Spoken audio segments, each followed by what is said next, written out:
Alors bonjour et bienvenue pour ce nouveau tirage en direct de Notre-Dame de la Garde à Marseille.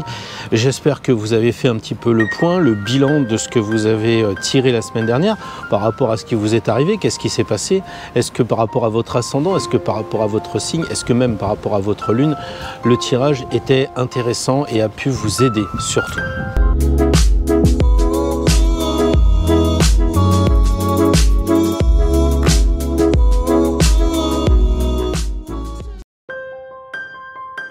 Nous allons donc tirer pour nos amis béliers pour cette semaine. Alors j'ai tendance à monter un petit peu les cartes. Je ferais mieux de me concentrer, je crois, plutôt que de me justifier. Les béliers. Les béliers, les béliers. La justice.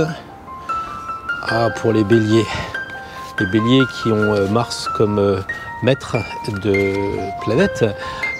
Tirer une carte avec une lame, cela promet. En fait, c'est assez simple. Le bélier, actif, presque souvent impulsif et pas beaucoup réfléchi, saura quoi couper. Je pense que le bélier qui m'écoute sait très bien ce qu'il va falloir faire. Il n'est pas question de sous-peser avec la balance, de se poser des questions. Ami bélier, vous savez exactement ce qui vous empêche d'avancer. Alors, vous vous regardez bien en face et puis vous utilisez tous les moyens qui sont en votre possession pour couper ce qui vous freine, pour avancer librement sur votre chemin. Ce qui coince dans vos affaires, ce qui vous empêche familialement d'avancer, il faut avoir le cran, et vous l'avez, de dégainer et de couper toutes les limitations, tous les liens qui peuvent vous freiner une fois encore.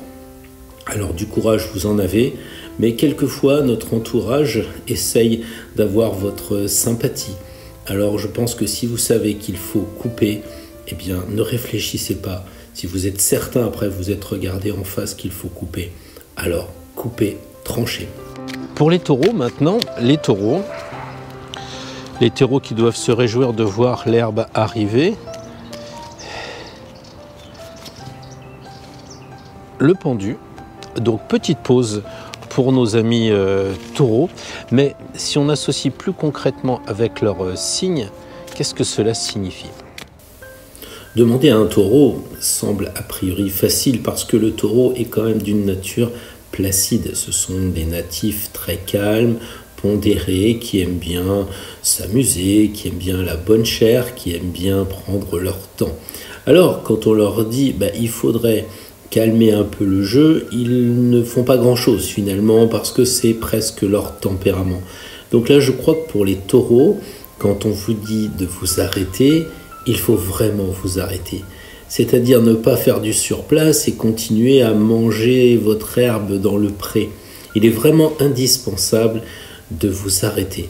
Et je crois que quelquefois, le taureau pourrait arriver à se mentir à lui-même en disant « non, mais ça y est, c'est bon, je me suis arrêté ». S'arrêter, c'est vraiment ne plus rien faire du tout. Et les taureaux, vous aurez toujours tendance, même quand vous êtes à l'arrêt, à bricoler un petit peu, à droite, à gauche. Le pendu, c'est pas ralentir. Le pendu, c'est stop. C'est un gros panneau. Stop. Arrêtez-vous. Prenez le temps de regarder les choses autrement, comme on le dit maintenant systématiquement. Mais par rapport à votre nature, il faut vraiment comprendre que c'est un arrêt absolu. Donc, on se calme, on boit frais, on se détend et on se pose et on le décide et on va jusqu'au bout de ne rien faire. Ça paraît simple pour un taureau, ça paraît évident. Ceux qui vivent avec vous doivent se dire « oui, bon, le pendu, ça va pas lui poser de problème ». Si, je pense que ça va vous en poser. Donc, vous verrez, c'est un challenge comme tous les signes qui ont tiré normalement une carte, peu importe laquelle, c'est un challenge. Pour les natifs du signe des Gémeaux, tempérance, tempérance, tempérance. Pour des Gémeaux qui ont tendance à être un petit peu adolescents, ou alors qui pensent beaucoup. Voyons voir. Alors les Gémeaux, cette semaine, on vous propose de prendre soin de vous. Ça peut être du massage, ça peut être un moment de reiki, ça peut être un moment de répit, ça peut être aussi bien entendu des massages avec des huiles essentielles, peut-être des pierres chaudes, que sais-je encore. Mais hommes comme femmes, prenez soin de vous. Les femmes très actives qui pensent beaucoup, qui sont survitaminées, eh bien cette semaine c'est le moment de vous calmer. Messieurs qui ne croyaient pas forcément trop dans le bien-être corporel, eh bien découvrez tout ça, vous verrez, ça vous fera un bien fou. Et je suis certain que vous allez partir pour une semaine de détente et de relaxation.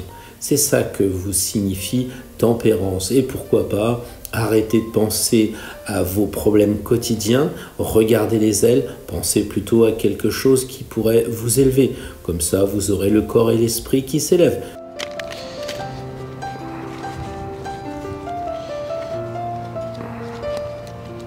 Pour les cancers, la roue de fortune. Alors, est-ce qu'on change? On passe à autre chose, amis cancer? Est-ce que vous avez décidé de bouger un peu, de faire avancer cette roue? Encore une roue. Après la semaine dernière où vous aviez tiré le chariot, voilà encore qu'il va falloir rouler, rouler, rouler. Alors la question, bien entendu, c'est de se demander si vous avez suffisamment avancé avec votre chariot, s'il faut continuer à rouler. Parce qu'on a l'impression que la roue de fortune, comme le chariot, vous faites un peu du surplace, amis cancer. Alors vous êtes d'un naturel doux, vous êtes calme, vous êtes normalement, si vous n'avez pas des ascendants un petit peu énergiques, vous êtes classiquement les natifs du cancer, des personnes assez simples, sans problème. Mais là, on a l'impression qu'à force d'être gentil et doux, vous vous embourbez un peu ou vous tournez sans fin. Alors, je crois qu'il est bon, avec cette roue de fortune, de regarder s'il faut encore avancer ou bien s'il faut arrêter cette roue. C'est à vous de le décider, c'est vous qui avez la manivelle en main. Regardez un petit peu ce qui se passe autour de vous, parce que j'ai l'impression que vous êtes tellement pris par le moyeu avec les rayons que vous ne voyez même plus que ça tourne. Alors prenez un petit peu de champ, prenez un peu de recul pour regarder votre situation et puis soit vous passez à autre chose, soit il faut encore mouliner parce que vous avez besoin d'avancer. Voilà, bon courage en tout cas pour les cancers pour la semaine prochaine. Pour les natifs du Lion, le Lion cette semaine, la justice également. Alors peut-être un peu l'occasion de faire le point sur vous-même, de regarder en face de vous ce qui va bien, ce qui va moins bien. C'est peut-être pas toujours le cas des lions qui ont tendance à vouloir se placer à l'extérieur. Cette semaine, il va falloir se placer à l'intérieur. Sûrement un drôle de melting pot, l'intérieur et l'extérieur, parce qu'il va falloir gérer les deux, forcément. La semaine dernière, vous aviez vous aussi tiré le chariot. Alors là, on vous demande, est-ce que vous avez avancé en étant créatif, en rayonnant sur vos amis, sur votre famille, ou est-ce que c'est l'ego qui a pris un peu le dessus? Vous savez très bien, les lions, l'ego, c'est un petit peu votre travers, c'est d'en faire un peu trop. Alors, la semaine prochaine, il va falloir regarder un peu où vous en êtes. C'est pas la peine de sous-peser à l'avance, comme on le dit toujours.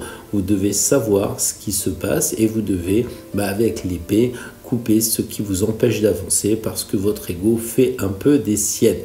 Alors prenez le temps de vous regarder dans la glace, regardez, observez-vous et puis je pense qu'il ne va y avoir aucun problème pour vous rendre justice à vous-même. Pour les natifs de la Vierge,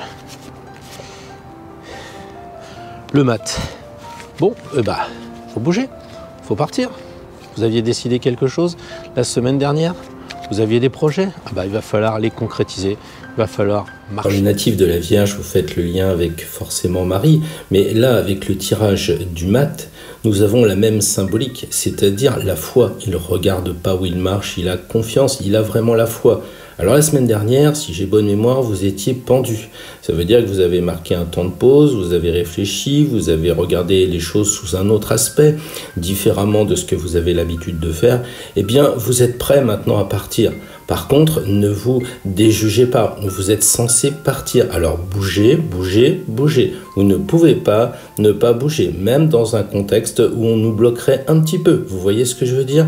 Vous bougez, la nature est là. Allez, bougez.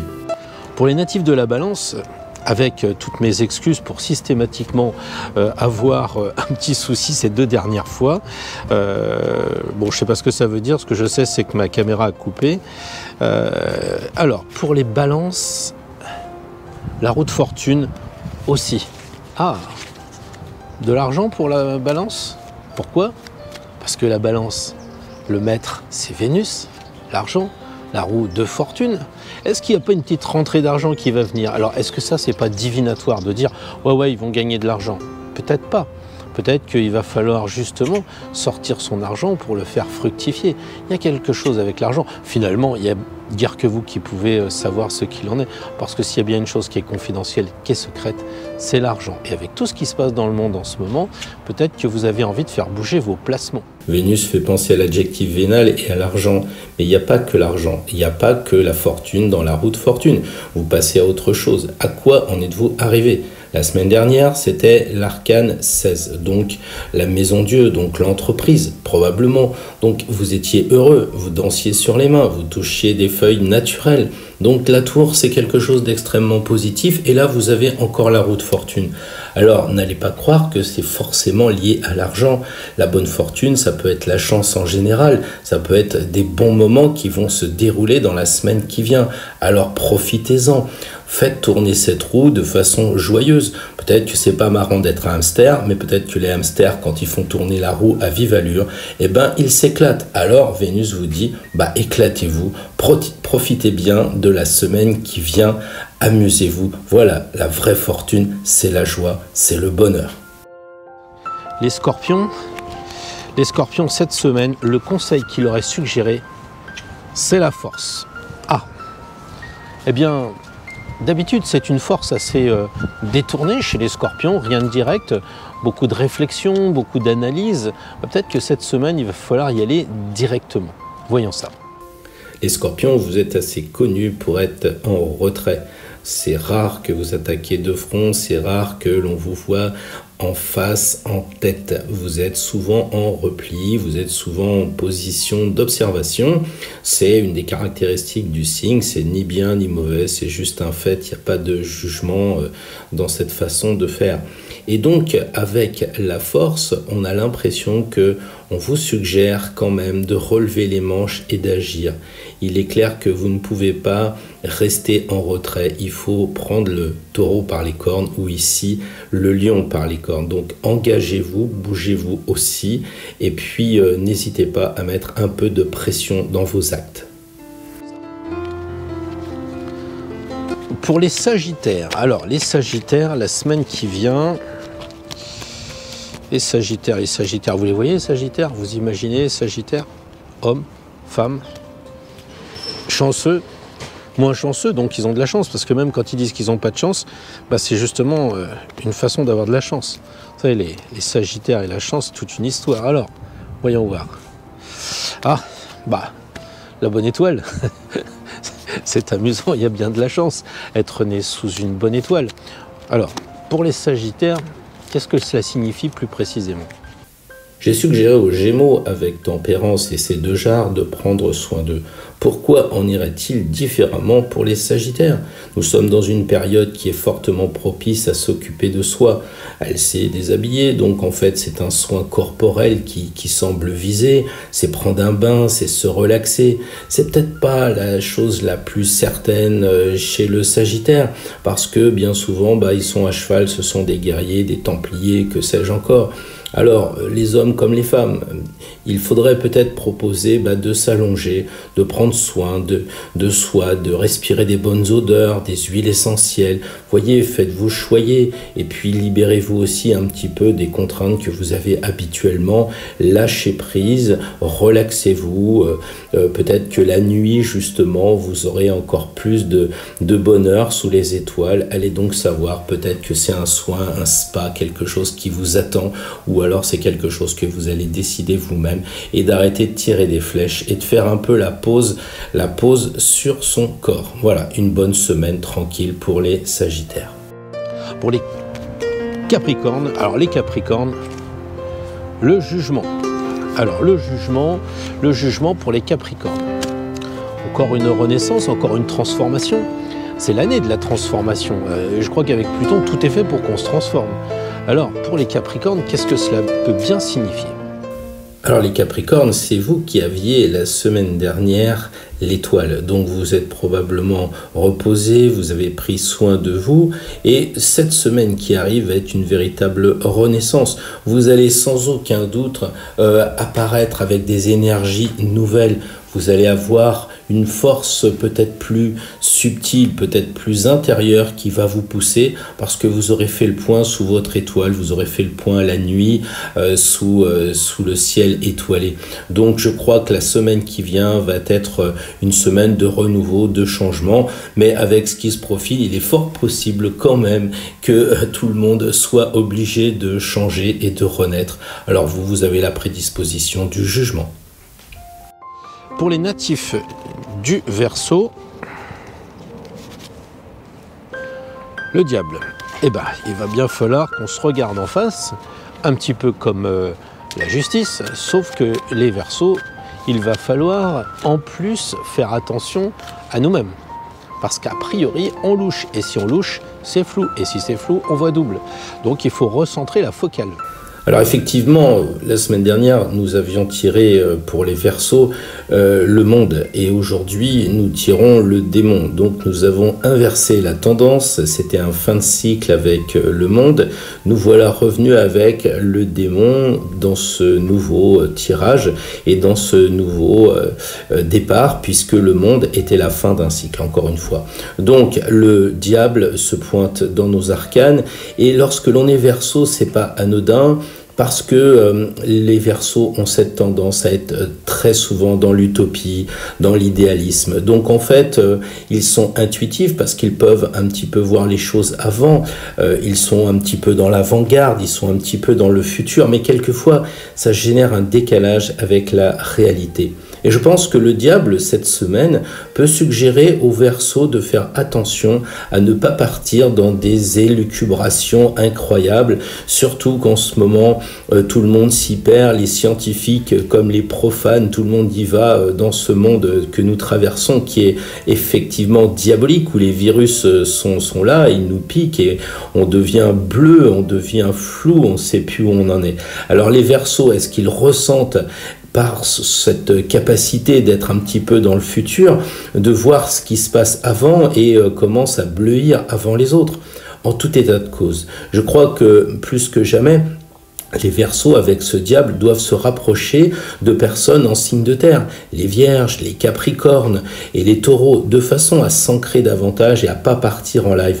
Parce que le diable est quand même largement en train de loucher, et il louche, donc tout est double, tout est flou, tout est pas net. Alors, amis Verseaux, centrez-vous, faites peut-être le point dans la nature, ancrez-vous, pensez à vos racines. Et enfin, le tirage pour nos amis Poissons. Poisson, l'anniversaire encore pour quelques jours. Bon anniversaire aux Poissons. Les Poissons, le tirage, la roue de fortune, décidément, nous aurons tiré 3 fois la roue de fortune aujourd'hui. Alors, le but de ces analyses, le but de ces commentaires, justement, c'est de s'apercevoir que une roue de fortune pour un poisson, une roue de fortune pour des poissons, ça n'aura pas la même signification qu'une roue de fortune pour un autre signe. Ça nous permet d'être plus précis. Mais au bout du compte, il vous appartiendra, amis poissons, de décider que faire avec cette fameuse roue de fortune. Après Tempérance, qui est quand même une assez bonne carte, les Poissons, vous tirez la roue de fortune. Donc c'est quand même très intéressant, ça va vous permettre de vous élever comme ce que vous voyez à l'écran. Et on peut se dire que cette période d'anniversaire est plutôt faste, parce que Tempérance, roue de fortune, on sent quand même que vous avez des possibilités de vous élever, d'avoir de bonnes choses. Mais le problème des Poissons, comme je parlais du problème des Verseaux, eh bien ce problème problème des poissons, c'est le côté d'être sensible. Et la roue de fortune, elle est plantée dans de la flotte, dans des émotions. Alors avec ce qui se passe dans le monde, il pourrait bien que vous ayez votre tendance humaniste, votre tendance à sauver les autres. Et les poissons, c'est le synonyme d'éponge. Donc soyez protecteur de vous-même par rapport à tout ce que vous allez voir, avec tout ce que vous allez rencontrer. Ne vous sacrifiez pas. Autre mot-clé du signe des poissons, ne vous sacrifiez pas. Pensez à vous, protégez-vous et que la roue, elle tourne bien en vous-même plutôt que par rapport au monde extérieur. Vous ne changerez pas tout le monde à vous tout seul. Soyez clair là-dessus. Alors voilà, le tirage est terminé. Si vous avez aimé, un petit pouce bleu, vous êtes sûrement déjà abonné, sinon n'hésitez pas à le faire. Parlez-en autour de vous pour que la chaîne monte un petit peu en puissance. Et puis, nous nous retrouvons pour la semaine prochaine avec, pourquoi pas, un bilan que vous m'aurez fait en commentaire sous cette vidéo ou bien plus intimement par mail, de façon à ce que nous échangions un petit peu sur l'intérêt de ces tirages. En tout cas, passez une excellente semaine. Quoi qu'il arrive, ce sera forcément une bonne semaine. C'est de l'expérience, c'est du concret. Nous sommes dans la matière, expérimentons. À bientôt.